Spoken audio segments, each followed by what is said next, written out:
Yo, NMDs are selling for a crazy amount of money. Kobe makes a trip to Italy, KD gets a gum bottom, and Nike announces the Roshe 2. I am Jacques Slade, and this is Today in Sneaks. If you have followed this channel for any amount of time, you probably know that I am a fan of gum bottoms on almost any sneaker. Nike basketball seems to be catering to my weakness right now, and today they revealed a Kyrie 2 that sports a gum bottom. The shoe is actually part of the summer pack and rocks a light bone upper that looks great against that white midsole. For some deeper contrast, Nike basketball added reflective silver on the Nike swoosh, which should really help balance out the lighter parts of the shoe. And if you actually look really close, you'll notice that they add some pops of red on the eyelets as well. Word on the street is that these will arrive on 8/31 at the usual $120. Since we're talking about the summer pack, let's throw Kobe Bryant in the mix as well. Looking very Easter or Italian, depending on how you look at it, the Kobe 11 brings a very summery vibe to the picture. While white does dominate the upper, it is the washed teal on the Nike swoosh, which is reflective by the way, and the liner that really gives it the pop that it needs. As the final accent, Nike basketball drops some bright crimson love on the flywire and on the Kobe logo on the tongue. And as if you didn't see it already, the gum bottom seals the deal and completes the look. This isn't the fly knit version of the Kobe 11, so expect to pay only $160 when these arrive on August 31st.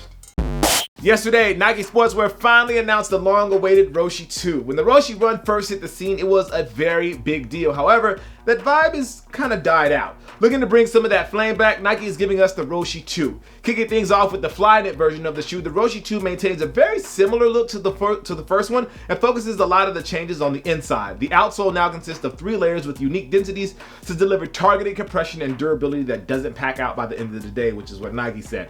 As for the upper, it stays pretty minimal, and I expect Nike to roll out a ton of materials over the next few seasons. If you are outside of the US, you can grab these starting on the 25th and fly knit. As for the US, you can grab your pairs starting on September 1st.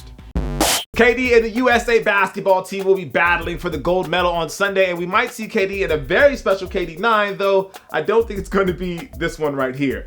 Looking to be a part of the summer pack with Kobe and Kyrie, I mentioned earlier, this model shows a bit of that multicolor fly knit action I talked about when I unboxed the unlimited potential colorway of the shoe, which you can see by clicking the card up here. The multicolor fly knit is subtle on this pair, and the use of Volt and Gray as accents really helps to maintain that tone. They also pulled out the orange a bit with the orange hit that's right there on the heel tab. Of course, that gum outsole brings it all together, and you can grab these along with the Kyrie and the Kobe starting on August 31st for $150.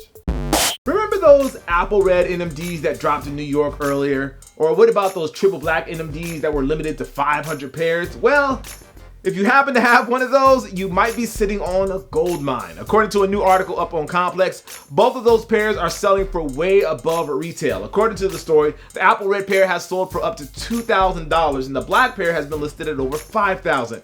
If anything, this shows you that Adidas NMD is super hot right now. By comparison, StockX says the Total Dove Yeezy Boost is at $2,500 right now. You know what?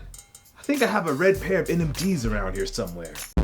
Okay, for the last video, the question of the day was, what would be your choice of kicks for an attention grabber on the first day of school? This is what Jack Morello had to say.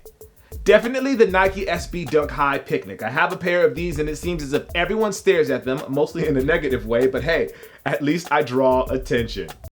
As for today's question of the video, it comes from Izzy Holtrop. And the question is, would you want to have every Nike Yeezy or every Adidas Yeezy? That's a good question. Let me know what you guys think down in the comments below.